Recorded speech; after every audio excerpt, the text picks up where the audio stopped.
ونزلنا عليك الكتاب تبيانا لكل شيء وهدى ورحمة وبشرى للمسلمين.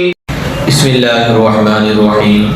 الحمد لله رب العالمين والصلاة والسلام على سيد الأنبياء والمرسلين محمد النبي الأمي وعلى آله وأصحابه وأتباعه وأزواجه وذرياته وأهل بيته وأهل طاعته أجمعين إلى يوم الدين. أما بعد، أعوذ بالله من الشيطان الرجيم. بسم الله الرحمن الرحيم. ومن أظلم ممن منع مساجد الله أن يذكر فيها اسمه وسعى في خرابها أولئك ما كان لهم أن يدخلوها إلا خائفين لهم في الدنيا خزي ولهم في الآخرة عذاب عظيم. صدق اللہ العظیم. اور اس شخص سے بڑا ظالم کون ہوگا جو اللہ کے مساجد میں اللہ کے نام لینے کو روکے اور اس کو ویران کرنے میں لگ جائے. یہی وہ لوگ ہیں کہ ایسے ہی لوگ کہ جو داخل ہوں گے مساجد کے اندر ڈرتے ہوئے، ان کے لیے دنیاوی زندگی میں ذلت و رسوائی ہے اور انہی کے لیے آخرت میں بڑا عذاب ہے. گزشتہ کل اسی آیت پر ہماری تفسیر چل رہی تھی. مساجد اللہ تبارک و تعالیٰ نے یہاں پر تذکرہ کیا اور اللہ کے رسول صلی اللہ علیہ وسلم کے دور میں اور اس سے پہلے نصارہ اور یہود کی آپسی تنازعات میں بیت المقدس کو ویران کرنے میں نصارہ نے تورات کو جلایا تھا اور یہودیوں کے ساتھ قتال کیا تھا، اس کی طرف بھی اشارہ ہے. اور حدیبیہ کے موقع پر کفار و مشرکین نے آقا صلی اللہ علیہ وسلم اور ان کے اصحاب کو عمرہ کرنے سے، یعنی حرم میں داخل ہونے، جو حرم ہے، جو کعبۃ اللہ ہے، وہاں پر حاضری دینے سے اور عمرہ کرنے سے روکا تھا. انہی کی طرف اشارہ کرتے ہوئے فرمایا کہ یہ بڑے ظالم لوگ ہیں جو اللہ کے گھر میں عبادت کرنے سے، اللہ کا نام لینے سے روکتے ہیں اور اللہ کے گھروں کو ویران کرنے میں کوشش کرتے رہتے ہیں.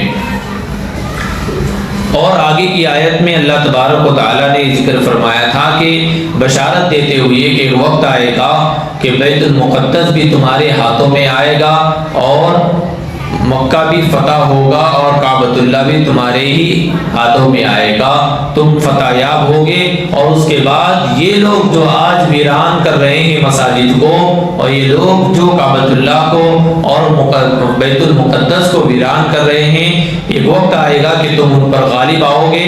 تو حضرت عمر بن خطاب رضی اللہ تعالی عنہ نے بیت المقدس کو فتح کیا اور آقا صلی اللہ علیہ وسلم نے کفار و مشرکین کے ساتھ جنگ کر کے مکہ کو فتح کیا. اور اس کے بعد اللہ کے رسول صلی اللہ علیہ وسلم نے اعلان فرمایا کہ آج کے بعد حدود حرم کے اندر کوئی مشرک اور کافر داخل نہیں ہوگا. ایسے اوصاف کے لوگ جو مسجدوں کو ویران کرتے ہیں اور مسجدوں میں اللہ کا نام لینے اور اللہ کے احکامات پر عمل کرنے کے لیے روک لگاتے ہیں، ایسے لوگوں کے لیے دنیا میں وہ ذلیل و رسوا ہوں گے اور آخرت میں ان کے لیے بڑا عذاب ہوگا. مساجد کا تذکرہ اللہ تعالیٰ نے کیا. اللہ تعالیٰ نے حرم کا تذکرہ نہیں کیا، بیت المقدس کا تذکرہ یعنی واضح الفاظ میں نہیں کیا. اللہ نے مساجد کا تذکرہ کیا اور اسی پر ہماری گفتگو چل رہی تھی. ہم نے گزشتہ کل مساجد کو تعمیر کے سلسلے میں ہم نے بات کی کہ مسجدوں کو کیسے مال سے تعمیر کرنا چاہیے، کس انداز سے تعمیر کرنا چاہیے، کہاں پر تعمیر کرنا چاہیے، مساجد کو تعمیر کرنے کا مقصد کیا ہونا چاہیے. گزشتہ کل یہ ساری باتوں پر ساری چیزوں پر ہماری بات ہو چکی ہے کہ مسجد کی جگہ کیسی ہونی چاہیے، مسجد کے تعمیر کے لیے، مسجد کو بنانے کے لیے کیا نیت اور کیا مقصد ہونا چاہیے. یہ ساری چیزوں پہ گزشتہ کل ہماری بات ہو چکی ہے. اب دو چیزوں کے متعلق ہماری بات یہ ہوگی. ایک تو مسجد کے خدام اور خادمین، ان کے اندر کیسے اوصاف ہونے چاہیے اور کون خادم ہونا چاہیے مسجدوں کے، اور مسجد کے اعمال کیا کیا ہونے چاہیے، اس پر ہم آج بات کریں گے۔ تفسیر کا مسئلہ اور مطلب یہی ہوتا ہے کہ ہم تفسیر کہتے ہی ایسی چیز کو ہے، تفسیر کے معنی میں فسر کے معنی آتے ہیں کھول دینا، کیا کرنا، کھول دینا۔ سفر کے معنی بھی کھلنے کے آتے ہیں، سفر کے معنی کیا آتے ہیں، کھلنے کے آتے ہیں۔ اسی لیے اگر کسی آدمی کو صحیح معنی میں پہچاننا ہو تو اس کے ساتھ سفر کر کے دیکھو۔ علماء نے لکھا ہے اگر کوئی آدمی کا مزاج ہمیں سمجھ میں نہیں آتا وہ کیسا ہے تو اس کے ساتھ ایک آدھا بڑا سفر کر لیجئے، آپ کو اس کے ساتھ وہ سفر میں سب اپنے آپ کو کھول دے گا، سفر میں کیا کرے گا، اپنے آپ کو پورا کھول کر پیش کرے گا۔ تفسیر بھی تفسیر بھی اس لیے کہتے ہیں کہ اس میں آیت کے ہر لفظ اور معنی کو کھول کھول کر بیان کرنے کی کوشش کی جاتی ہے۔ اسی لیے یہاں پر لفظ مساجد اللہ جب آیا تو یہاں پر یہ بات آپ کے سامنے حتی الوضع ہر چیز کے اوپر گفتگو کرنے کی کوشش کی جا رہی ہے۔ من بنا للہ مسجدا بنا اللہ لہ بیتا فی الجنہ، اللہ تبارک و تعالیٰ نے قرآن کریم میں مسجدوں کے تعمیر کرنے والوں کے لیے، مسجدوں میں اپنا حصہ لگانے والوں کے لیے بشارت دی ہے کہ جو شخص مسجدوں کو تعمیر کرتے ہیں قیامت کے دن اللہ تعالیٰ ان کے لیے جنت کے اندر محل تعمیر کریں گے، محل بنائیں گے، یہ اللہ کا وعدہ ہے۔ اسی لیے مساجد کو الحمدللہ مسلمان اتنا آباد رکھنے کی اور تعمیرات کے اندر اپنا مال اور متاع سب کچھ لگا کر کے مسجدوں کو آباد تعمیراتی اعتبار سے مسجدوں کو بڑی عالیشان بناتے ہیں، سجاتے ہیں، سنوارتے ہیں۔ لیکن میں نے گزشتہ کل اس چیز پر بھی بات کی تھی کہ مسجدوں کو سنوارنا مقصود نہیں ہے، یہ بات یاد رکھیں۔ دو چیزیں ذہن میں یاد رکھیں، ایک ہوتا ہے مقصد اور ایک ہوتا ہے مطلب۔ ایک کیا ہوتا ہے مقصد اور ایک ہوتا ہے مطلب، یہ دونوں میں فرق ہے۔ مسجد کا مقصد عبادت ہے، کیا ہے، عبادت، اور عبادت کے لیے تزئین کاری، سجانا سنوارنا ضروری نہیں ہوتا ہے۔ جیسے کہ میں نے بتایا کہ اللہ تعالیٰ نے زمین کے ان تمام پاکیزہ حصوں کو سجدے کے لیے کیا کر دیا ہے، بیان کیا ہے، کہا کہ جہاں تم چاہو صاف پاک جگہ پر دیکھو، کیونکہ جگہ کا پاک ہونا بھی کیا ہے، نماز کے لیے شرط ہے نا بھائی، تو جہاں پر بھی آپ سجدہ کر رہے ہو وہ جگہ پاک ہو، وہاں پر سجدہ کرو، تمہاری عبادت ہو جائے گی۔ تو مسجدوں کے بنانے کے مقاصد میں ایک مقصد میں نے بتایا تھا کہ مقصد عبادت ہونا چاہیے، اور عبادت جب مقصد ہوتا ہے تو سجنا سنورنا اور عالیشان یہ والی ساری چیزیں مقصد کے تحت نہیں آتی۔ کہیں پر لکھا ہوا نہیں ہے کہ مسجد عالیشان ہونی چاہیے تو ہی نماز ہوتی ہے، مسجد کے اندر بہترین قالین والی چٹائیاں ہو تو ہی نماز ہو سکتی ہے، ایسا کہیں آپ نے پڑھا ہے آج تک؟ مسجد کا گلاوا ہوا تو نماز ادا ہو جائے گی، ایسا کہیں لکھا ہے؟ بولو بھائی، ایک چیز دیکھیں گے تو مقصد جب ہوتا ہے، اور یہ مقصد پہ جب بات آئی ہے تو میں آپ کو بتاتا چلوں، جہاں کہیں بھی دینی مقاصد کے اوپر دینی کام ہوں گے، جب بھی کام مقصد سے ہٹ جاتا ہے تو وہ خرافات بن جاتے ہیں، یہ بات یاد رکھیں۔ جو بھی دین کا کام آپ کریں گے، جس فیلڈ میں بھی آپ دین کا کام کریں گے اور جہاں پر بھی آپ دین کا کام کریں گے، اگر آپ کا مقصد صحیح ہے اور آپ مقصد پہ رہ کر کام کر رہے ہیں تو وہ عبادت بھی بن جائے گا اور اس پر ثواب بھی ملے گا، اور اس سے لوگ ہدایت پر بھی آ جائیں گے، اور اس سے آپ کی زندگی کے اندر بھی نورانیت آئے گی، کیونکہ آپ مقصد کے تحت کام کر رہے ہیں۔ جہاں پر ہمارا منشا، ہمارا کام مقصد سے ہٹ جائے گا، وہاں پر بجائے نفع ہونے کے نقصان ہونا شروع ہو جائے گا، بجائے لوگ ہدایت پر آنے کے لوگ ضال اور مضل یعنی گمراہ بھی ہوں گے، گمراہ کرنے والے بن جائیں گے۔ کیوں؟ مقصد اب غلط ہو گیا، مقصد اب بدل گیا۔ اس لیے مقصد اور ایک ہوتا ہے مطلب، مقصد اور مطلب میں کیا فرق ہے؟ مقصد یہ ہے کہ مقصد کے لیے کسی چیز کو بدلنے کی، کسی چیز کو کوئی مقصد کے مقابلے میں کوئی چیز معنی نہیں رکھتی، مقصد جب نماز ہے اس کے لیے بہترین مسجد کے معنی نہیں رکھتی، سجنا سورنا معنی نہیں رکھتا، بڑا عالی شان مائک ہونا معنی نہیں رکھتا، عالی شان چٹائی ہونا معنی نہیں رکھتا. سمجھ رہے ہیں؟ جب مساجد کی بات آتی ہے تو کیوں؟ مقصد یہاں پر نماز ہے، اور نماز کے شرائط اور فرائض اور واجبات اور سنن کے اندر اور مستحبات کے اندر یہ کوئی چیز بھی اندر شامل نہیں ہے. صرف جگہ کا پاک ہونا چاہیے، اور وہ تو آپ کہیں پر بھی جگہ پاک کر کے نماز پڑھ سکتے ہیں بہرحال. اور ایک جو مطلب ہوتا ہے نا، مطلب کا یہ ہوتا ہے کہ کام چلانے کے لیے مجھے جانا ہے مسجد کے اندر، لیکن راستے میں پل آیا ہوا ہے، تو میرا مقصد کیا ہے؟ بولو بھائی، مسجد ہے نا بھائی، مجھے جانا کہاں ہے؟ مسجد میں جانا ہے. اصل میرا مقصد مسجد میں پہنچنا ہے، لیکن وہ پل ہے نا، مطلب ہے. وہ پل کیا ہے؟ مطلب ہے، ذریعہ بن رہا ہے، گاڑی یہ مطلب ہے، مطلوب ہے یہ چیز. کیوں؟ اس کے بغیر میں مقصد تک نہیں پہنچ سکتا. سمجھ رہے؟ مسجد کا بننا یہ مطلوب ہے، کیونکہ اس کے بغیر جماعت کی نماز کا جو انعقاد کرنا ہے، اور اس سے جو مسلمانوں کا آپسی اتحاد بتلانا ہے، اور ہماری جو آپسی جو جماعت کا ثواب ہے، اور ہمارے دینی اور اجتماعی جو کام ہیں، وہ اس کے بغیر نہیں ہو سکتے. لہٰذا یہ مطلوب ہے، مقصود نہیں ہے. یہ مطلوب ہے، مقصود نہیں ہے. لیکن مقصد بھی عبادت ہونا چاہیے، تو یہ بھی اس کے دائرے میں آ کر مقصد بن سکتا ہے. سمجھ میں آیا نہیں آیا؟ تو یہ چیز بھی ہمارے ذہن میں ہونا چاہیے. تو گزشتہ کل تعمیرات کے سلسلے میں بات مکمل ہو چکی ہے. آج ہم بات کریں گے خدام مساجد کے اوصاف، اور ان کے اوصاف کیسے ہونا چاہیے، اور مسجد کے خادم کون بن سکتے ہیں. ایک بات ہم نے دنیاوی معاملات میں غور کیا ہے کہ جب بھی کوئی کمیونٹی ہو، چاہے وہ وکیلوں کی ہو، چاہے وہ ڈاکٹروں کی ہو، جب ان کی یا پھر ایڈوکیٹ حضرات اور وکیل اور انجینئر اور ٹیچرز، یا کوئی ایک برادری، کوئی ایک کنبہ، جب کام کو مل کر جب کوئی کرتے ہیں، تو اس کی جانکاری رکھنے والے ہی لوگوں کو آگے رکھا جاتا ہے. اس کی جانکاری، اس کے سارے مینوان معلومات رکھنے والے کو اس چیز کی ذمہ داری سونپی جاتی ہے نہیں بھی ہے؟ مجھے بتاؤ.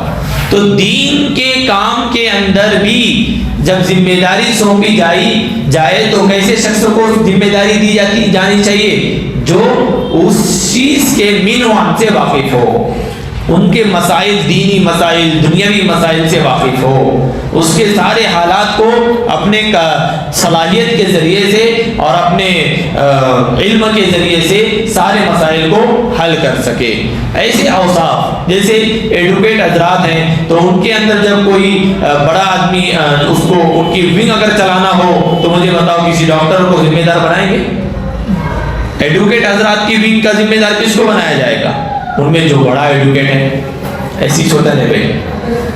ٹیچروں کے اندر اگر ونگ بنائی جا رہی ہے، ٹیچروں کا کوئی کام کرنا ہو، تو اس کا کام کی ذمہ داری کس کو دی جائے گی؟ ہیڈ ماسٹر کو دی جائے گی، ٹیچروں کا باس ہے نا بھائی. ہے تو کسی بھی ہم اب دنیاوی پر اگر نظر ڈالیں، معاملات پر، معاشرت پر، تو اسی طرح کا معاملہ ہم نے وہاں پر اپنے آنکھوں سے دیکھا ہے، کیونکہ وہ اس فیلڈ کے ماہریات کو ہی اس کی ذمہ داری دی جاتی ہے، جو ماہر اور فن ہوتے ہیں.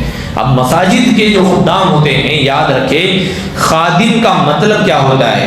خادم کا مطلب یہ ہوتا ہے کہ وہ سیوک ہوتا ہے. خادم جس کو کہتے ہیں، سیوک کو کہتے ہیں. سیوک مطلب خدمت کرنے والا.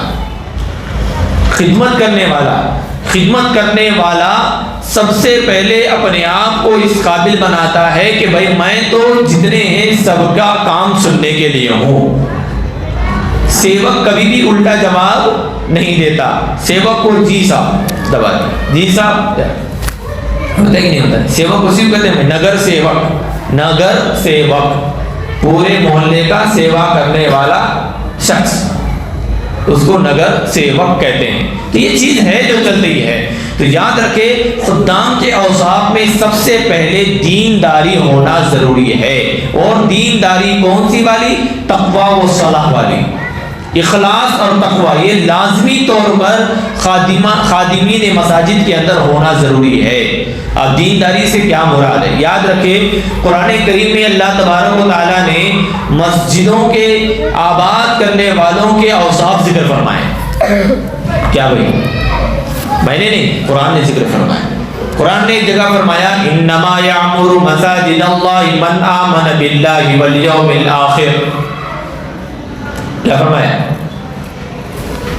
مسجدوں کو تو وہی لوگ آباد کرتے ہیں جو اللہ پر ایمان رکھتے ہیں، رسول اللہ صلی اللہ علیہ وسلم پر ایمان رکھتے ہیں، آخرت پر ایمان رکھتے ہیں، والیوم الآخر، واقام الصلاۃ وآت الزکاۃ ولم یخش الا اللہ۔ کتنی صفت بیان فرمائے؟ من آمن باللہ والیوم الآخر، جو اللہ پر بھی ایمان رکھے، آخرت کے دن پر بھی ایمان رکھے، اور اقام الصلاۃ، جو نمازوں کی پابندی کرتا رہے، وآت الزکاۃ، اور جو اپنے مال کی زکوٰۃ دیتا رہے، ولم یخش الا اللہ، اور وہ اللہ کے علاوہ کسی سے نہ ڈرے۔ یہ مسجدوں کو آباد کرنے والوں کے اوصاف ہیں، یوں یعنی خادمین مساجد کے اوصاف ہیں یہ، کہ جو بھی مسجد کا خادم، ذمہ دار، ٹرسٹی، صدر، سیکرٹری، خازن، یعنی جو بھی مسجد کی کمیٹی میں ذمہ دار بنتا ہے، یعنی جو افراد بنتے ہیں، ان کے اندر یہ تمام کے تمام اوصاف ہونا ضروری ہے۔ یہ مساجد کے خدام کے اوصاف ہیں کہ وہ مخلص ہو، تقوی و پرہیزگار ہو، اپنے آپ کو معصیت سے بچانے والا ہو، کیونکہ وہ مسجد کا خادم ہے، وہ اپنے سوچ سے، اپنی صلاحیت سے مسجد کو آباد کرنے والا ہے، وہ اپنی علم اور صلاحیت سے لوگوں کو مسجدوں سے جوڑنے والا ہے۔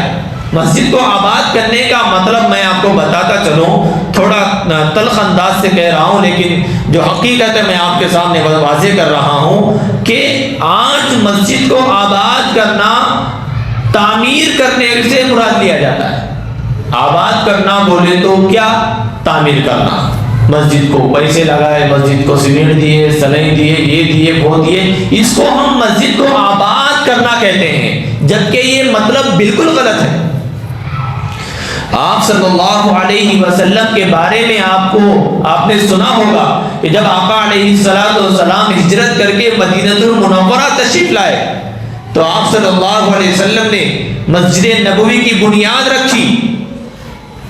مجھے بتاؤ، مسجد نبوی یعنی پیارے آقا صلی اللہ علیہ وسلم کی مسجد جس میں آپ امام تھے، ارے سمجھے نہیں سمجھے؟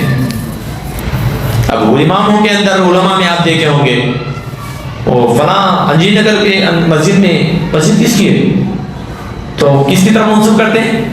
ارے بولو نا بھائی، امام صاحب کی طرف منسوب کرتے نہیں کرتے، وہ فلاں کی، وہ فلاں مول صاحب کی مسجد ہے، وہ فلاں مول صاحب کی مسجد ہے۔ تو یہی کہا جاتا ہے مسجد نبوی، یعنی نبی کریم صلی اللہ علیہ وسلم کی مسجد مدینہ المنورہ، وہ مسجد آپ صلی اللہ علیہ وسلم نے کھجور کے پتوں اور شاخوں سے سب سے پہلے اس مسجد کی تعمیر فرمائی تھی، اور اس میں نماز ادا کرے۔ بتاؤ نماز ہوئی کہ نہیں ہوئی؟ تو میں نے کہا مقصد نہیں ہے، مطلب ہے بارش نہیں آنا چاہیے، ٹھنڈی ہوائیں نہ آئے، اور مقتدیوں کے لیے کنکرے نہ چبھے اس لیے فرشی کر دیا ہے نا بھائی، اور رونق رہے اس لیے، اب گلاوا نہیں ہوگا تو یہ ہوگا، مسائل ہیں، اس لیے ساری چیزیں مطلوب ہیں، ورنہ مقصد تو کھجور کے ٹہنیوں اور شاخوں سے بھی بنا کر پڑی گئی مسجد ہے نہیں ہے بھائی۔ جو لوگ اپنی ہی مسجد کو دیکھے، جو لوگ شروع میں آئے ہوں گے، انہوں نے بھی پتھر کا شیر مارا ہوگا۔ عام طور سے جو مسجدیں بنائی جاتی ہیں شروع میں پتھر کا شیر ہوتا ہے، پھر لوگوں عبادت کرتے کرتے لوگوں کا جذبہ بڑھتا ہے، تعداد بڑھتی ہے تو ذرا توسیع کی جاتی ہے، پھر ذرا مضبوط بنائی جاتی ہے، ورنہ سب کو پتہ ہے کہ مقصد تو عبادت ہے، اور عبادت پتھر کے شیر میں بھی ادا ہو جاتی ہے۔ تو آباد کرنا مسجدوں کو سجدوں سے ہے، مسجدوں کو آباد کرنا تعمیر کرنا نہیں ہے۔ مسجد کو آباد کرنے کا مقصد ہماری جو 24 گھنٹے والی جو زندگی ہے اس کا تعلق مسجد سے ہو۔ ہمارا ہر معاملہ، ہر مسئلہ، میں ابھی وہی بات آگے بتاؤں گا. تو میں کہنے کا مقصد یہ ہے کہ اوصاف ہمارے خادمین مساجد کے ہونے چاہیے. من آمن باللہ والیوم الآخر واقام الصلاۃ، اللہ پر ایمان رکھنے والا ہو، اللہ پر ایمان رکھنے والا ہو، اور ایسا ایمان رکھنے والا ہو کہ اللہ کے لیے سب کچھ برداشت کرے. کوئی اگر برا کہہ رہا ہے تو برداشت کرے، صبر کرے، محبت سے اس کو یہ کرے. کوئی آنکھ دکھا رہا ہے، ہوتا ہے نا بھائی، ہر ایک کا مزاج الگ الگ ہے. ایک مزاج کے سب لوگ نہیں ہوتے ہیں، الگ الگ مزاج کے ہوتے ہیں. کسی کو کچھ پسند نہیں آتا، کسی کو کچھ پسند آتا ہے. کوئی تعریف کرنے والا ہوتا ہے تو کوئی برائی کرنے والے ہوتے ہیں، کوئی نقص بتانے والے ہوتے ہیں، کوئی اچھائی بتانے والے ہوتے ہیں. تو ان سب کو برداشت کر کے لے کر چلے اور یہ سب کچھ اچھائی ہو جائے تو اللہ کا شکر ادا کرے، کیونکہ اللہ پر ایمان ہے. کوئی نقص بتائے، کوئی برائی کرے، کوئی تنازع کرنے کے لیے، جھگڑے کرنے کے لیے، یا کوئی مسائل کھڑے کرنے کے لیے آئے تو وہاں پر صبر سے کام لے، کیونکہ صبر بھی اللہ کے لیے ہو رہا ہے، شکر بھی اللہ کے لیے ہو رہا ہے، کیونکہ وہ اللہ پر ایمان رکھتا ہے. من آمن باللہ والیوم الآخر، من آمن باللہ والیوم الآخر. والیوم الآخر کیا ہے؟ آخرت کے دن پر ایمان رکھنا. بھائی یہ میں جو مسجد کا خادم بنا ہوں، اس کا سب بدلہ مجھے کہاں ملنے والا ہے؟ آخرت کے دن ملنے والا ہے. میرا ایمان ہے اس بات پر کہ اس کا سب کچھ بدلہ میرے سیوا کرنے کا، میری خدمت کرنے کا، یہ جو کچھ میں کچھ مسجد کے اندر میرے سے اللہ تعالیٰ کام لے رہا ہے، اس سب کا بدلہ مجھے کہاں دینے والے ہیں اللہ تعالیٰ؟ آخرت کے دن دینے والے ہیں. تو اس کا ایمان آخرت پر ہونا چاہیے. وہ مسجد کے اندر خدمت کر کے بدلہ لینے کے اور یہیں پر اس کا عوض لے، لوگ میری تعریف کرے، لوگ مجھے اچھے، آپ بہت اچھے صدر ہیں، آپ بہت اچھے سیکرٹری ہیں، آپ بہت اچھے خازن ہیں، بہت اچھے خادم ہیں. یہ لوگوں کی تعریف کے لیے خدمت نہ کرے. والیوم الآخر، آخرت کے دن کے لیے اسے خدمت ہونی چاہیے. اس کا جھاڑو مارنا، اس کا بور چالو کرنا، اس کا پانی کا انتظام کرنا، اس کا مسجدوں کی تعمیر کے اندر پوری طرح خدمت کرنا. اس کا جو کچھ بھی خادم ہے اور جو بھی ذمہ دار بنیں گے، ان کا منشا مقصد یہی ہونا چاہیے کہ ہم تو خادم ہیں بھائی، یہ مسجد کے مالک ہم نہیں ہیں، یہ مسجد تو اللہ کی ہے. ہم تو اللہ نے ہم کو چنا ہے خدمت کرنے کے لیے. اور خدمت کرنے والے سے یہ بات یاد رکھے، خطا اور غلطی کام کرنے والے سے ہی ہوگی. سمجھے نہیں سمجھے؟ عام طور پر کیا ہوتا ہے، جو ذمہ دار طے کیے جاتے ہیں ان سے کچھ اگر تھوڑا بہت کمی زیادتی ہو گئی تو لوگ فوراً ان پر الزام تراشی شروع کر دیتے ہیں. دیکھو صدر بن گئے، سیکرٹری بن گئے، انہوں نے یہ غلطی کی، انہوں ویسے ہیں، انہوں اتنا چندہ کرے. اس طرح سے ان پر الزام تراشی اور بہتان تراشی شروع کر دیتے ہیں. یاد رکھے، میں کھانا کھاؤں گا، میرا پیٹ بھرے گا، آپ کے اوپر کوئی اس کا ایکشن نہیں ہونا چاہیے. اگر کوئی خادمین مساجد میں سے کسی سے خطا ہو گئی ہے مسجد کے سلسلے میں، وہ دیکھے گا، اس کا رب دیکھے گا. آپ اس کے خدا مت بنیے، آپ اس کے محتسب مت بنیے. ہمیں اس کا ذمہ داری نہیں دی گئی ہے کہ ہم کسی کی خطا کے اوپر اس کا حساب کتاب کریں. نہیں. اگر آپ کو شکایت ہے، آپ کمیٹی میں بیٹھ کر کے ان کے سامنے، ہم کو یہ ذرا غلطی ایسا لگا کہ فلاں صاحب ایسا کیے ہیں، ان سے کہیں کہ اس کی وضاحت کریں. ہم بدگمان نہیں ہونا چاہتے. ہو سکتا ہے ہم غلط سنے ہو یا غلط سمجھے ہو. میں نے بتایا تھا نا، نیگیٹو تھنکنگ اور پازیٹیو تھنکنگ. بعض دفعہ آدمی سن کے کیا ہوتا ہے، غلط فہمی میں مبتلا ہو جاتا ہے، اور بعض دفعہ آدمی غلط دیکھ کر کے غلط فہمی میں مبتلا ہو جاتا ہے. آقا صلی اللہ علیہ وسلم ایک رات اپنی بیوی کے ساتھ باتیں کر رہے تھے تو ایک صحابی گزر رہے تھے راستے سے. رات کا وقت تھا. آقا صلی اللہ علیہ وسلم کو دیکھا کہ ایک پردہ نشین خاتون ہے اور آپ صلی اللہ علیہ وسلم ان سے باتیں کر رہے ہیں. تو اللہ کے رسول صلی اللہ علیہ وسلم نے جیسے ان کو دیکھا، ان کو آواز دی اور ان کو قریب بلایا اور فرمایا کہ دیکھو یہ میری بیوی ہے. کیا فرمایا؟ ارے بولو بھائی، یہ میری زوجہ ہے، یہ میری بیوی ہے. تو صحابی نے فرمایا یا رسول اللہ ایسا نہیں، کہیں آپ کے دل میں کوئی غلط فہمی نہ آ جائے، شیطان آپ کو کوئی بدظن نہ کر دے، کوئی غلط چیز آپ کے ذہن میں نہ ڈالے، اس لیے میں نے وضاحت کر دی. تو اتقوا مواضع التہم، اللہ کے رسول صلی اللہ علیہ وسلم نے فرمایا تہمت کی جگہوں سے اپنے آپ کو بچاؤ.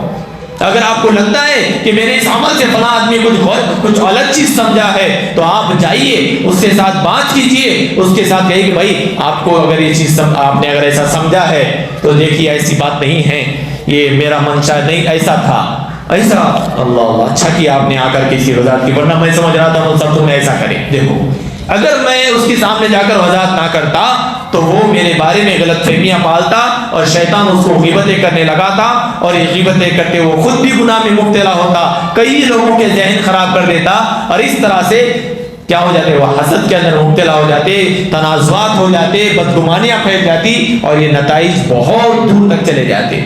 تو شریعت ہمیں ہر اس جگہ سے روکتی ہے، متنبع کرتی ہے جہاں سے ہمارا ایمان، ہمارے اعمال خراب ہو سکتے ہیں۔ تو خادمین کی اوصاف ہیں من آمن باللہ، اللہ پر بھی ایمان ہو، آخرت پر بھی ایمان ہو، اور یاد رکھے مساجد کے تمام تر ذمہ دار نمازوں کی پابندی کرنے والے ہو۔ سمجھ رہے کئی جگہ پر ایسا ہوتا ہے کہ ذمہ دار نماز کے پابند نہیں ہوتے، اور امام صاحب یا کوئی مؤذن صاحب ایک دن نہیں آئے تو پورا غصہ اس کے اوپر نکالنا شروع کرتے ہیں کہ نمازوں کو نہیں آ رہے، نمازیں چھوڑ رہے ہیں، ہم کو حق نہیں ہے، ہم 5 وقت کی نماز کی پابندی کریں اور پہلی صف کی پابند رہے، انشاءاللہ آپ کی خدمت اور آپ کے اوصاف سے پوری مسجد آباد ہو جائے گی۔ وآت الزکاۃ، اپنے مالوں کی زکات ادا کرے، ولم یخش الا اللہ، اور اللہ کے علاوہ کسی سے نہ ڈرے۔ یہ بات یاد رکھے، خدمت کرنے والے کو چاہیے کہ اپنا صبر اور اپنا شکر اور اپنا ڈر یہ سب کچھ اللہ کے لیے ہو، ہمارا خاموش رہنا، ہمارا 4 جملے بولنا یہ سب کچھ اللہ کے لیے ہو، ہمارا ہنسنا، ہمارا رونا یہ سب اللہ کے لیے ہو، ہمارا غصے میں آنا بھی اللہ کے لیے ہو، ہمارا پیچھے ہٹنا اللہ کے لیے ہو، ہماری خدمتیں، مسجد کی ساری خدمتیں اللہ کے لیے ہو۔ یہ اوصاف ہیں جو ضروری ہیں، اور یہ اوصاف کب آئیں گے؟ جب تقویٰ اور طہارت ہمارے اندر ہوگی، خلوص ہمارے اندر ہوگا کہ بھائی مجھے اللہ تعالیٰ نے خدمت دی ہے، میں تو مسجد کا خادم ہوں، مجھے میں اگر دیکھوں کہ وضو خانے کے اندر گندگی ہے، طہارت میں گندگی ہے، بیت الخلا گندا ہے، تو میں تو خادم ہوں، صدر ہوا تو کیا ہوا، میں تو خادم ہوں، بس میں لے لوں اور سب کو صاف کر کے رکھوں۔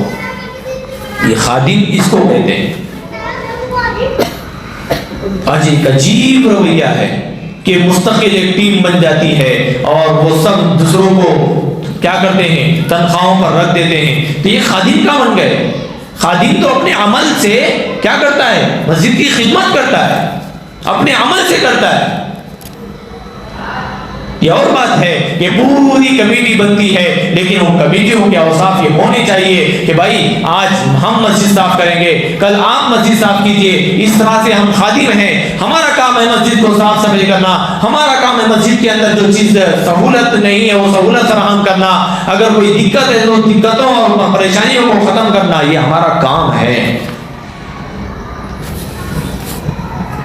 دوسری چیز محبت و عقیدت، یاد رکھے کہ قیامت کے دن اللہ کے رسول صلی اللہ علیہ وسلم نے فرمایا کہ مسجد سے محبت رکھنے والے، مسجد سے عقیدت رکھنے والے، اور مسجد سے جن کا تعلق مضبوط ہوتا ہے، اور جن کی کوئی چیز مسجد کے بغیر مکمل نہیں ہوتی، جن کو رات دن چین سکون صرف مسجد میں ملتا ہے، مسجد کے باہر جاتے ہیں تو بے چین ہو جاتے ہیں، ایسے لوگ جو مسجد سے معلق ہیں، فرمایا وَرَجُلٌ قَلْبُهُ مُعَلَّقٌ بِالْمَسَاجِدِ، قیامت کے دن 7 لوگوں کے 7 لوگ عرش کے سائے میں ہوں گے، ان میں سے یہ وَرَجُلٌ قَلْبُهُ مُعَلَّقٌ بِالْمَسَاجِدِ کہ وہ شخص بھی ہوگا کہ جس کا دل مسجد سے جڑا ہوا ہو، معلق ہو، بندھا ہوا ہو، مسجد کے بغیر وہ رہ ہی نہیں سکتا، ایسا شخص بھی قیامت کے دن عرش کے سائے کے نیچے ہوگا۔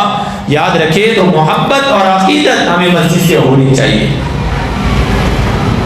عقیدت، میرا ہر مسئلہ مسجد کے اندر ادا ہو، میری تقریبات مساجد کے اندر ہو، مسجد کے اندر فرشتوں والا ماحول ہوتا ہے، ہمارے نکاحوں کو مساجد میں کرنا چاہیے۔ میں آپ کو کیا بتاؤں، ایک جگہ نکاح میں جانا ہوا، نکاح کی پڑھانے کی ذمہ داری میری خود کی تھی، مسجد میں بیٹھے ہوئے لوگ تھے، میں آپ کو بتا رہا ہوں، اپنے علاقے کا حال بتا رہا ہوں، مسجد میں پوری مسجد گج بھری ہوئی ہے، پوری مسجد، مجھے نکاح پڑھانا تھا، پوری کاروائی مکمل ہو گئی ہے، بس اب خطبہ نکاح پڑھنا باقی تھا۔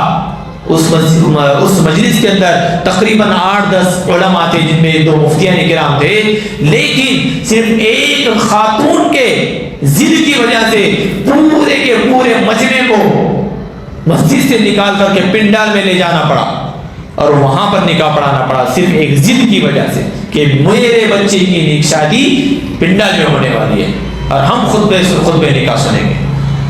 بتاؤ، یہ جہالت ہمارے اندر آئی ہے کہ پورے مجمع کو لے کر کے پنڈال میں لے کر چلے گئے، اور میں خود نکاح پڑھانے والا قاری النکاح تھا۔ ہم نے صبر کیا، ہم نے کہا، بہت کوشش کی، جا کر سمجھانے کی کوشش کی، لیکن کوئی ماننے کو تیار نہیں۔ یہ ہمارے گھروں کی حالات ہیں کہ ہمارے مستورات میں یا ہمارے کچھ مرد حضرات جو علم دین سے دور ہیں، جو دینداری سے کوسوں دور ہیں، ایسے لوگوں کے چھوٹی ہٹ دھرمی کی وجہ سے ہمیں اپنے مسائل کو مسجدوں کے حل کرنے کے بجائے باہر اسٹیجوں پر، باہر چوراہوں پر اور باباؤں کے پاس اور کورٹ کچہری کے اندر جا کر حل کرنا پڑتا ہے۔ تو یاد رکھیے، اپنے مساجد کو، اپنے مسائل کو مسجدوں کے حل کرے، اپنے آپ کو مسجد سے عقیدت جوڑے، مسجد سے محبت رکھے، اور تیسری چیز صفائی و طہارت کا خیال رکھے۔ یاد رکھے، خادمین مساجد کے یہ اوصاف ہونے چاہیے۔ اور آگے ایک اور بات بتاتا چلو، خادمین مساجد کا مسئلہ یہ نہیں کہ صرف کمیٹی والے خادم ہوئے، کوئی ہمارا کچھ مسئلہ نہیں۔ مسجد میں نماز پڑھنے والا ہر شخص مسجد کا خادم ہے۔ کیوں؟ کیونکہ میں مسجد میں قدم رکھتا ہوں، میرے آنے سے دھول آ جاتی ہے، میں جس جگہ بیٹھتا ہوں تو وہ جگہ میں استعمال کر رہا ہوں، میں جس فین کے نیچے بیٹھا ہوں اس کی ہوا میں کھا رہا ہوں، ہے نہیں بہن؟ جس لائٹ کے پاس بیٹھا ہوں اس کے اجالے سے میں اپنے تمام ارکان ادا کر رہا ہوں، تو یہ ساری چیزیں میں استعمال کر رہا ہوں، تو میں مسجد کا ہوا، لہذا ان کی ادائیگی میرے ذمہ ہے۔ فین خراب ہوا تو میں استعمال کر رہا تھا، تو اس کو سدھارنے کی ذمہ داری میری ہے۔ لائٹ بل ہم استعمال کر رہے ہیں، اس کے ادا کرنے کی ذمہ داری میری ہے۔ مسجد کے امام صاحب کو ہم نے رکھا ہے، وہ ہماری نمازوں کو اللہ کے حوالے کر رہے ہیں، لہٰذا ان کی تنخواہوں کی ذمہ داری میری ہے۔ میرے ذمے، میرے گھر کے افراد اتنے ہیں، ہر فرد میرے اتنے افراد گھر کے اندر نماز پڑھتے ہیں، گھر کے اتنے افراد میرے مسجد میں نماز پڑھتے ہیں، تو مہینہ میرے ہر فرد کے بندے کے 100 روپے کے حساب سے اس میں 20 روپے پنکھے کے، 20 روپے لائٹ کے، 20 روپے چٹائی کے، 20 روپے ٹوائلٹ اور طہارت اور پانی کے، اور 20 روپے امام صاحب کے ملا کر کے ہر فرد کے 100 روپے کے حساب سے ماہانہ 500 روپے آپ جمع کیجیے۔ کیوں؟ امام صاحب کی بات آتی ہے تو ہمارے جیب سے پیسے نہیں نکلتے، لیکن فوراً جیسے ہی باہر نکلے چلو ذرا چائے پیں گے بولتے، وہاں گئے تو 100 روپے کی نوٹ پوری ختم ہوتی۔ 10 لوگ چائے پیتے ہیں، 50 روپے اس کے ہو گئے، اور پان، حضرت پان ہاں تو میرے ہاتھوں کو بابا شی کہہ رہی، ان کو ابراہیم چٹا، ان کو یہ ہاں لو 150-200 روپے وہاں یوں ایک دن میں اڑائیں گے۔ لیکن مجال ہے کہ میرے اکیلے کی طرف سے امام صاحب کے لیے، مسجد کے لیے 100 روپے، کیوں نہیں؟ سوچیں اس بات کو، غور کریں۔ قیامت کی دن اللہ تعالیٰ پوچھیں گے کہ تو نے مسجد کے مال کو استعمال کیا، تو نے اس کا کتنا حق ادا کیا؟ تو ہم کیا جواب دیں گے؟ جو شخص ہمیں کچھ نہیں دیتا ہم اس کو چائے پلاتے ہیں، اس کو پان کھلاتے ہیں، سپاری کھلاتے ہیں، کیوں؟ تاکہ وہ آپ کو سخی کہے، مالدار کہے، جب دے کے جب چائے پلاتے، چوک دے کے جب شکاری کھلاتے، یہ کہیں، جبکہ یہاں حق ہے۔ یہ بات یاد رکھیں، امام کا حق ہے، مسجد کا حق ہے، مسجد کے در و دیوار کا حق ہے، اور اس کی ذمہ داری ہم پر ہے۔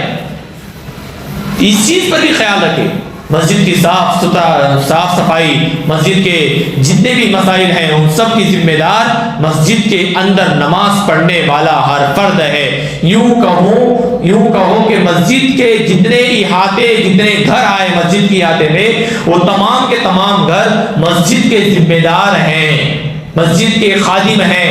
ان تمام کے مالی معاملات کے ذریعے مسجد کے سارے مالی معاملات حل کیے جائیں گے۔ مسجد کا مؤذن ہے، امام ہے، لائٹ ہے اور فین ہے، مسجد کی چٹائیاں ہیں، صاف ستھرائی ہے، مسجد میں کوئی چیز کی ضرورت پڑ گئی ہے، سب کے ذمہ دار ہم ہیں۔ اگر ہم نہیں لیں گے، اگر ہم اس کی حق ادائی نہیں کریں گے تو گویا ہم مسجد کا مال صرف استعمال کرنا جانتے ہیں، اس کا معاوضہ دینا نہیں جانتے۔ ہمیں مسجد سے کوئی لینا دینا نہیں، کوئی محبت نہیں ہے، اور ہر فرد کی طرف سے 100 روپے دینے کی کوشش کرے، اللہ تعالیٰ اور دیں گے۔ گھر میں 5 افراد ہیں، 5 افراد آپ کے گھر کے اگر مسجد میں نماز پڑھتے ہیں تو وہ 5 افراد کا مسجد کی چیزیں استعمال نہیں کرتے، بتاؤ؟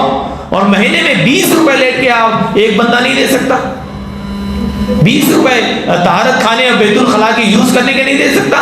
بازار میں جائیے، 5 روپے لیتا ہے آپ کو طہارت کرنے دے گا، 10 روپے آپ کے جو نجاست کے لیے استعمال کرنے کے لیے آپ کو دے گا، استنجا کرنے کے لیے، ٹوائلٹ کے لیے آپ سے 5 روپے 10 روپے لے گا، لے گے کہ نہیں لے گے؟ مجھے بتاؤ۔ تو مسجد کے اندر مہینے میں کتنی مرتبہ طہارت خانہ استعمال کرتے ہیں؟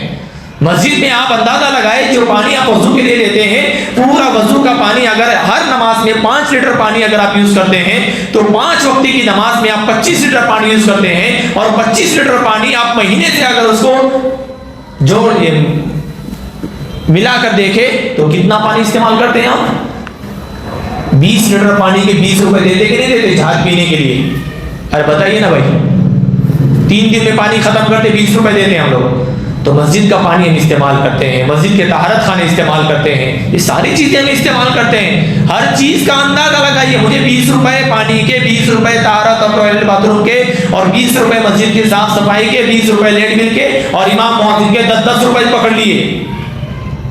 اگر آپ کو امام مؤذن کو زیادہ نہیں دینا تو 10-10 روپے پکڑ لیجئے، ہر بندہ 100 روپے، اپنے گھر میں 5 بندے 500 روپے لے جا کر دیجیے، آپ کے بینک میں کم نہیں ہوگا۔ یاد رکھیے، آپ استعمال کر رہے ہیں، گھر کی لائٹ استعمال کر رہے ہیں نہیں کر رہے ہیں؟ لائٹ بل نہیں دیتے کیا؟ معلوم ہے لائٹ بل نہیں دیں گے تو آ کر کٹ کر کے چلا جائے گا۔ بور کا لائٹ بل دیتے کہ نہیں دیتے پانی استعمال کر رہے ہیں؟ تو یہ ساری چیزیں پہ غور کریں ضرور۔ تو ہم سب مل کر کے مسجد کے خادمین ہیں، ہم مسجد کی اشیاء استعمال کر رہے ہیں، تو گویا ہمیں چاہیے کہ ہم اس کا معاوضہ دیں، معاوضہ دیں۔ اور مسجد کے خادمین کے لیے جو صاف صفائی رکھتے ہیں، طہارت اور صفائی کا خیال رکھتے ہیں، ان اللہ جمیل یحب الجمال، اللہ تبارک و تعالیٰ پاکی کو پسند کرتے ہیں، اللہ تعالیٰ پاک ہے اور پاکی کو پسند کرتے ہیں۔ تو ہمیں بھی اللہ کی صفت کو اپنانا ہے، ہمیں بھی پاک رہنا بھی ہے اور پاک رکھنا بھی ہے، اور ہمیں پاکی کو پسند بھی کرنا ہے۔ جس طرح سے ہم اپنے گھروں کو صاف ستھرا رکھتے ہیں، اللہ کے گھر کو صاف ستھرا رکھنے میں ہمارا کردار ادا کرنا چاہیے ہمیں۔ کبھی آئے اچانک لے لیے جھاڑو، مار لیے جھاڑو، صاف کر لیجیے۔ کسی جمعرات کو آئے اور پوری چٹائیاں نکال کر دھو کر کے دیجیے۔ کبھی آئے 10 منٹ لیجیے بڑی جھاڑو، پورے جالے وغیرہ کہاں ہیں نکالیے۔ کئی آئے مسجد میں دیکھے کوئی چیز ادھر ادھر پڑی ہے، اس کو صحیح درست لگائیے۔ ایسا تھوڑی ہے کہ کمیٹی ہے اور مؤذن رکھا ہوا ہے تو وہی لوگ کریں گے اور پورا ٹھیکہ انہی کا ہے۔ کیوں بھائی، ثواب آپ کو نہیں کمانا ہے کیا؟ یا صرف آپ نماز پڑھنے کا ثواب لینا چاہتے ہیں؟ تو یہ بات یاد رکھیں، میرے الفاظ میں نے شروع میں کہا ذرا تلخ رہیں گے، لیکن یہ آج حقیقت حال ہے میرے دوستوں۔ آج ہم جس مسجد کے اندر اس کی سیڑھی چڑھے، یہ مسجدوں کے مسائل ہیں۔ بتاؤ، جن مساجد کے اندر چین و سکون ہوتا ہے، فرشتوں والا ماحول ہوتا ہے، وہاں سے آج دل بھاگنا دل ہوتا ہے۔ کیوں؟ کیونکہ اندر آپس کے اندر ہی ہمارے کیا ہوتا ہے، ایک دوسرے کے لیے ہم اپنے ذہنوں کو خراب کیے ہوتے ہیں، دل خراب کیے ہوتے ہیں۔ چوتھی چیز ہے نرمی اور حسن اخلاق، یہ ہمارے اندر صفت ہونی چاہیے۔ ایک خادم جو مسجد کا خادم ہوتا ہے، نرمی۔ بچے آ رہے ہیں، کوئی اس پر کوئی روک ٹوک نہ کرے، بچے ہیں وہ، آپ کیوں نہیں کر رہے ہیں مستی؟ کیونکہ آپ بڑے ہو گئے ہیں۔ وہ بچے اگر یہاں مستی نہیں کریں گے نا تو وہ کہاں جا کے ڈانس کریں گے؟ ڈولبیوں کے پاس، جہاں ڈولبی لگی وہاں ڈانس کریں گے جا کر۔ گھروں میں فلم دیکھتے بیٹھے نظر آئیں گے، پھر تھیٹروں میں نظر آئیں گے اگر وہ آج یہاں نظر نہیں آئیں گے تو۔ سمجھ نہیں سمجھ رہے؟ یہ قوم کا مستقبل ہے، یہ بچے، ان کو ڈانٹیے نہیں، ان کو محبت سے رکھیے۔ تھوڑا مستی کرتے ہیں کرنے دیجیے، کھیل رہے ہیں کھیلنے دیجیے، مسجد میں کھیلنے دیجیے، مسجد میں کھیلنے دیجیے۔ آپ کوئی مسجد کی بے حرمتی نہیں ہوگی بچوں سے۔ یاد ہے اللہ کے رسول صلی اللہ علیہ وسلم کے دور میں ایک بدوی آیا، مسجد نبوی میں طہارت کیا، اس نے کہاں پر طہارت کیا؟ مسجد نبوی میں پیشاب کیا۔ خبردار آج راتوں کے اندر کوئی مسجد میں جا کر پیشاب کر کے بتائے، دوسرے دن تو پورا ہنگامہ ہو جائے گا، سب ہو جائے گا کہ نہیں ہو جائے گا؟ اور اس کے اوپر کیس، یہ مار تاڑ کے اس کو توڑ دیے، زخم کر دیے، یہ کر دیے، وہ کر دیے۔ ادھر سے دھو لیں گے مسجد کو، کرتے نہیں کرتے؟ اور کتنی گالیاں دیں گے ہم اس کو، کتنا بے عزت کریں گے ہم اس کو. جب وہ شخص آیا، اللہ کے رسول صلی اللہ علیہ وسلم اور صحابہ تھے، وہ شخص آ کر کے سیدھا طہارت کرنے لگ گیا مسجد کے اندر. صحابہ کرام اٹھ گئے اور اس کو روکنے کی کوشش کرے. اللہ کے رسول صلی اللہ علیہ وسلم فرمایا رک جاؤ، اس کو پوری طرح طہارت کرنے دیجیے، اس کو فارغ ہونے دو. اس کو پورا فارغ ہونے کے بعد اس کو پھر سمجھایا گیا، لیکن اس کا کوئی، اس کو گالی نہیں دی گئی، اس پر چیخا نہیں گیا، اس کی گردن نہیں اڑائی گئی. یہ اخلاق تھی اللہ کے رسول صلی اللہ علیہ وسلم کی. آج دو بچے مستیاں کرتے ہیں تو ہم یہاں سے، ہمارے بزرگ حضرات بھی تھوڑا ان کے مزاج میں چڑچڑا پن ہوتا ہے، فوراً چلا کر بولنے شروع کرتے ہیں، کس کے رہے تم، کیا ہے، کہاں کے رہے، یہ جگہ میری کیا دکھاؤ، اور گھر پہ یہ کرو. اس طرح کے الفاظ ہوتے نہیں ہوتے مساجد کے اندر. مجھے بتاؤ، میں اپنے محلے کی طرف بات نہیں، اشارہ نہیں کر رہا ہوں، میں ہر مسجد کی بات کر رہا ہوں. مساجد اللہ کی مساجد کی بات کر رہا ہوں. میں پہلے دن کہہ رہا ہوں آپ کو، دوسرے کل ہی کہا میں نے کہ یہ سارے مسائل ہم مساجد کی بات کر رہے ہیں، ہم کسی ایک مسجد کی بات نہیں کر رہے ہیں. تمام مساجد کے خادمین کے یہ اوصاف ہونے چاہیے. تمام مسجدوں کے اندر ہمارے معصوم جو بچے آ رہے ہیں، جو نابالغ ہیں، چھوٹے ہیں، ان کے ساتھ نرمی کے ساتھ رہنا چاہیے، ان کے ساتھ بڑوں کے ساتھ حسن سلوک کرے. بزرگوں کے ساتھ کبھی وہ کچھ تھوڑا بہت ناپاکی اگر ہو رہی ہے تو ان کو محبت سے ان کو کیا کرے، سمجھائے، ان کو محبت سے لے. کوئی ایسا کوئی بڑی بات نہیں. ایسا نہیں کہ چلا کر بولنے سے کوئی آدمی بڑا ہو جاتا ہے اور خاموش یوں کرنے سے وہ ڈرپوک ہو جاتا ہے، ایسا کچھ نہیں ہے. تو کہنے کا مقصد نرمی اور حسن اخلاق یہ ہمارے اندر ہونی چاہیے. کیوں؟ انما بعثت لاتمم مکارم الاخلاق. اللہ کے رسول صلی اللہ علیہ وسلم نے فرمایا کہ میں اعلیٰ اخلاق کی تکمیل کے لیے بھیجا گیا ہوں. میرا کام ہی ہے، مجھے بھیجا اس لیے گیا ہے کہ میں اخلاق اور اچھے اخلاق اور اعلیٰ اخلاق لوگوں کے اندر بات پہنچاؤں اور تکمیل کروں اس کی، یعنی سب سے اعلیٰ اخلاق کے ذریعے میں لوگوں کے ساتھ پیش آؤں. مجھے بھیجا گیا کہ میں امت کو اخلاق سکھاؤں. تو وہ اخلاق آقا صلی اللہ علیہ وسلم ہمیں سکھا کر گئے ہیں. تیسری چیز یاد رکھیں، عبادت کا شوق ہمارے اندر ہونا چاہیے. عبادت کا شوق، نمازوں کی پابندی، ذکر کی پابندی، اس کے بعد امن اور سکون کا ذریعہ بنے. بالکل بھی یاد رکھیں، ایک متقی اور پرہیزگار جو شخص ہوتا ہے، اس کا دل، اس کا سب کچھ مسجد ہوتی ہے، اس کا گھر ہوتا ہے مسجد. اس کی مسجد کیا ہوتی ہے؟ اس کا گھر ہوتی ہے. عاجزی و انکساری اپنے اندر پیدا کرے. نمازیوں کو سہولت فراہم کرنے کی خادم کیا کرے؟ کوشش کرے.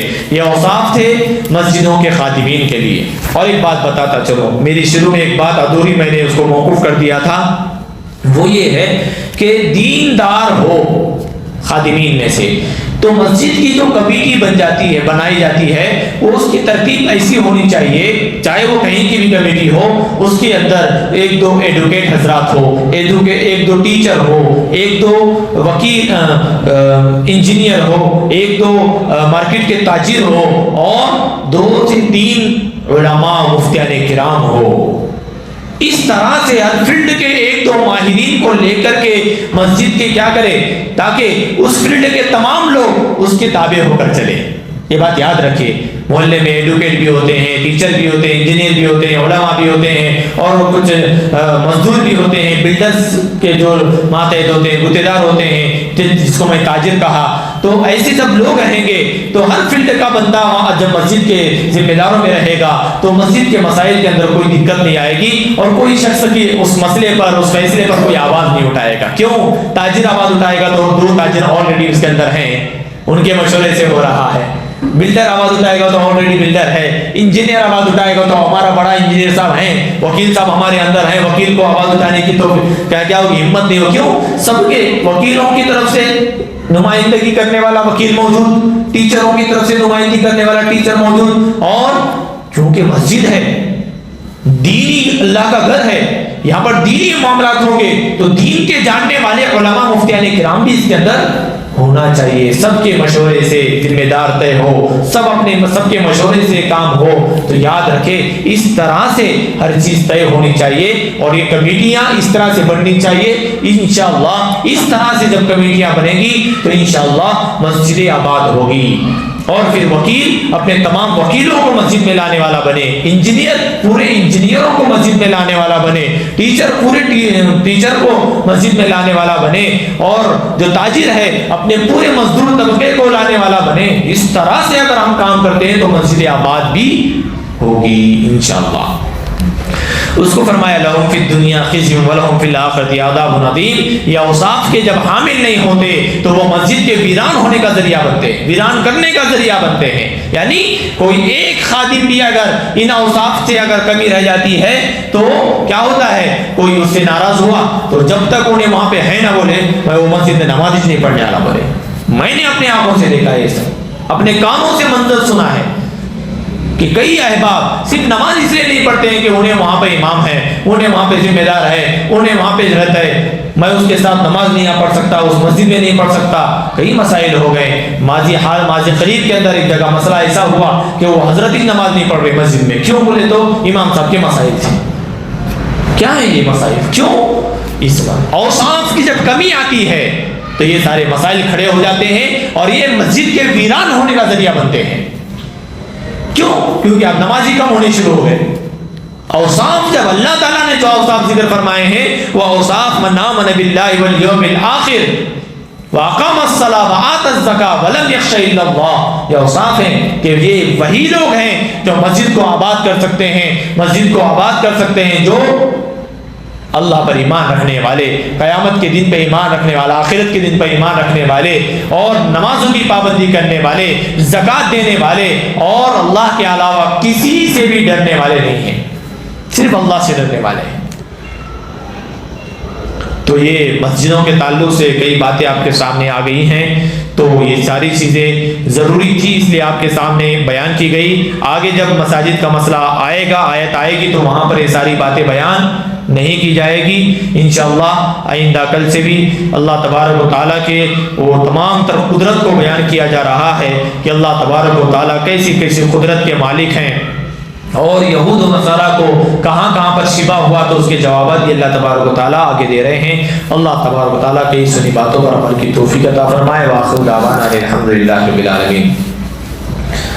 بسم اللہ الرحمن الرحیم۔ اللہم صلی علی محمد وعلی آل محمد كما صليت على إبراهيم وعلى آل إبراهيم إنك حميد مجيد۔ ربنا ظلمنا أنفسنا وإن لم تغفر وترحمنا لنكونن من الخاسرين۔ ربنا لا تؤاخذنا إن نسينا واخطأنا، ربنا لا تؤاخذنا إن نسينا واخطأنا، ربنا لا تؤاخذنا إن نسينا واخطأنا۔